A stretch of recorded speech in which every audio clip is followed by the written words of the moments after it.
नमस्कार सबैजनालाई। आजबाट हामीले चाहिँ JLPT N1 लेभलका ताङ्गोहरू भोक्याबुलरीहरूको एउटा सिरिज बनाउन लागिरहेका छौँ।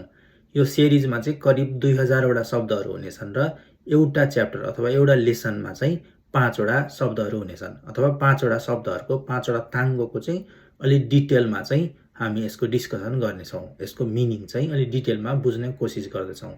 म पनि निहोङ्गोको विद्यार्थी भएको कारणले चाहिँ सेन्से गाक्से नभइकन आउनुहोस् सँगै मेहनत गरौँ, सँगै गम्बाते गरौँ। लेसन 1 1 नम्बर 1 नम्बरमा इदोमु इदोमु इदोमु भनेको चाहिँ कुनै कुरा अथवा कुनै कामप्रति च्यालेन्ज गर्नु अथवा त्यसमा डिभोटेड भएर लाग्नु। यसलाई निहोङ्गोमा पनि बुझ्ने कोसिस गरौँ।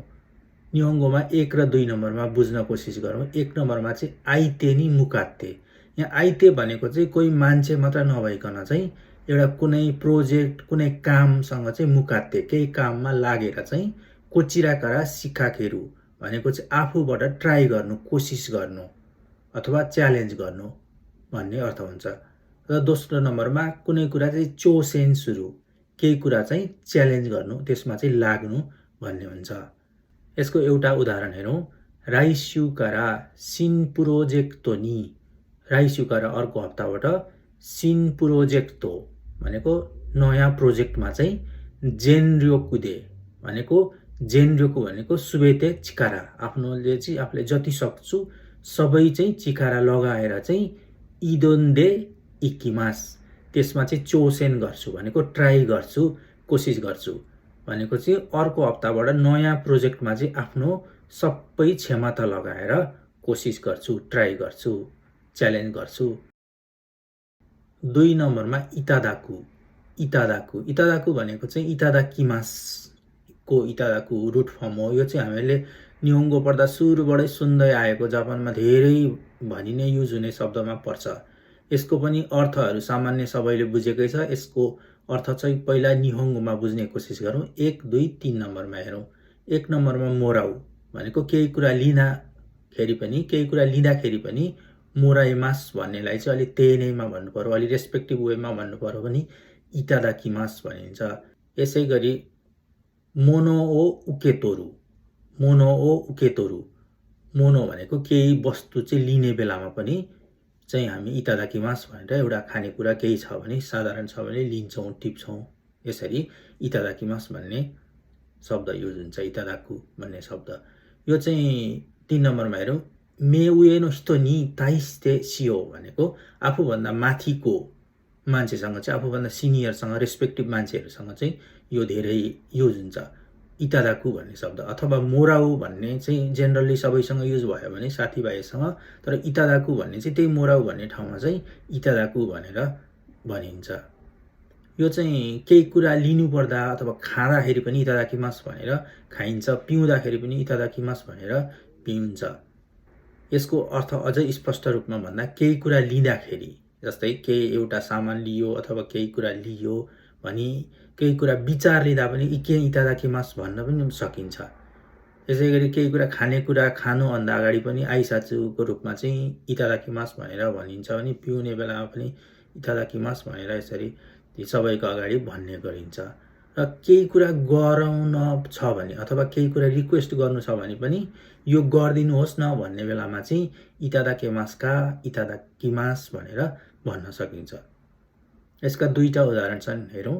1 नम्बरमा कोनोयोसी नि सेन्से नो साइन ओ इतादाकिमासका कोनोयोसी यो पेपरमा चाहिँ सेन्से नो साइन टिचरको साइन चाहिँ इतादाकिमासका गरिदिनुहुन्छ यो पेपरमा चाहिँ तपाईले साइन गरिदिनुहुन्छ भनेर सेन्सेलाई टिचरलाई रिक्वेस्ट गरेको छ सोधिरहेको छ।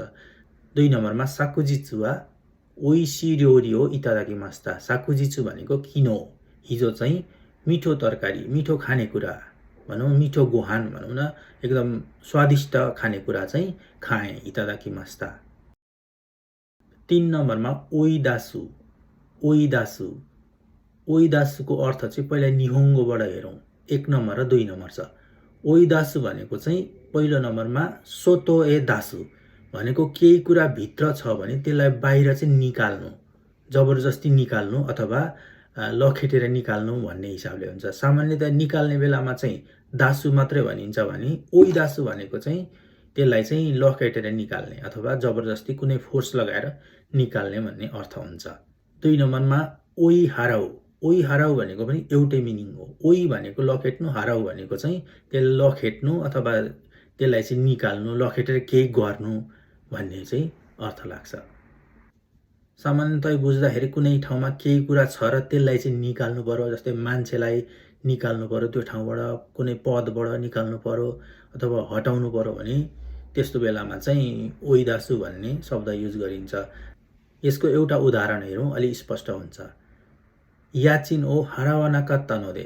याचिन भनेको घर भाडा, हारावाना कात्ता नदे नतिरेको भएर चाहिँ मान्सन कारा ओइ दासारे मास्ता।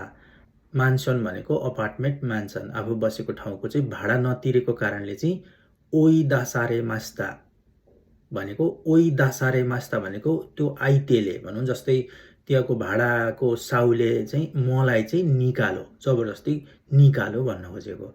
ओइ दासारे मास्ता भनेको, ओइ दासी मास्ता भनेको चाहिँ आफूले लखेटेर त्यो कुनै कुराले निकाल्नु पर्यो भने चाहिँ ओइ दासी मास्ता भन्यो भने ओइ दासारे मास्ता भनेको चाहिँ मलाई चाहिँ निकालियो अथवा केही कुरालाई निकालियो त्यहाँबाट, त्यो ठाउँबाट भन्ने अर्थ लाग्छ।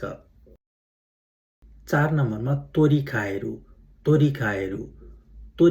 भनेको चाहिँ कुनै कुरा चेन्ज गर्नु, फेर्नु अथवा पुरानो कुरा हटाएर नयाँ कुरा राख्नु, बदल्नु।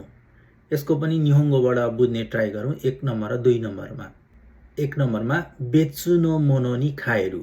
बेच्चु नो मोनो भनेको अलग्गै अर्को चिजमा चाहिँ, खाएरू भनेको चेन्ज गर्नु भनेको कुरा चाहिँ त्यही भयो भनेको पुरानो छ भने नयाँ लाउनु अथवा यो छ भने अर्को राख्नुलाई चाहिँ तोरी खाएरू भन्यो।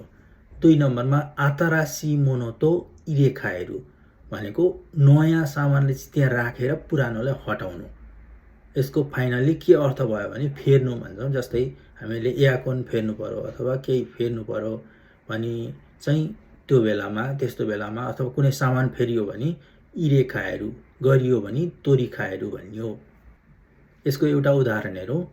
आतारासी खाबेगामी नि तोरी खाए तारा। आतारासी नयाँ, खाबेगामी भनेको यो वालपेपर चाहिँ, घरको वालपेपर चाहिँ आतारासी बनाए, नयाँ राखे, पुरानो चाहिँ उक्काएर नयाँ टाँसेपछि के भयो भन्दा किबुन मादे आतारासी कुनारी मास्ता। किबुन भनेको फिलिङ, त्यो घरै चाहिँ पुरै नयाँ भएको जस्तो लाग्यो भनेको पुरानो वालपेपर हटाएर चाहिँ नयाँ वालपेपर लाउँदाखेरि चाहिँ त्यो किबुन, आफ्नो फिलिङ चाहिँ आफूलाई नयाँ घरमा बसेको जस्तो अनुभव भयो। र हामीले हेरिरहेको, हामीले बुझ्न कोसिस गरेको भनेको चाहिँ तोरी खाएरू भनेको तोत्ते खाएरू अथवा पुरानोलाई हटाएर नयाँ राख्नु।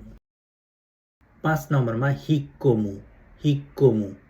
हिक्कोमु भनेको चाहिँ अवकाश लिनु अथवा पहिलाको ठाउँबाट अलग्गै ठाउँमा जानु अथवा जुन अवस्था छ त्यो अवस्थाबाट सागारु हुनु, अलि भित्रपट्टि जानु भन्ने यसको मिनिङ हुन्छ। यसलाई अलि स्पष्ट ढङ्गले बुझ्नलाई निहोङ्गोमा हेरौँ। निहोङ्गोको एउटा दुईटा छन् यसको अर्थमा। 1 नम्बरमा चुकी देता मोनोगा भनेको केही कुराबाट निस्किएको मोनो। गा मोतोनो जोताइ नि मोदोरु भनेको पहिलाको जुन अवस्थामा छ त्यही अवस्थामा मोदोरु हुनु।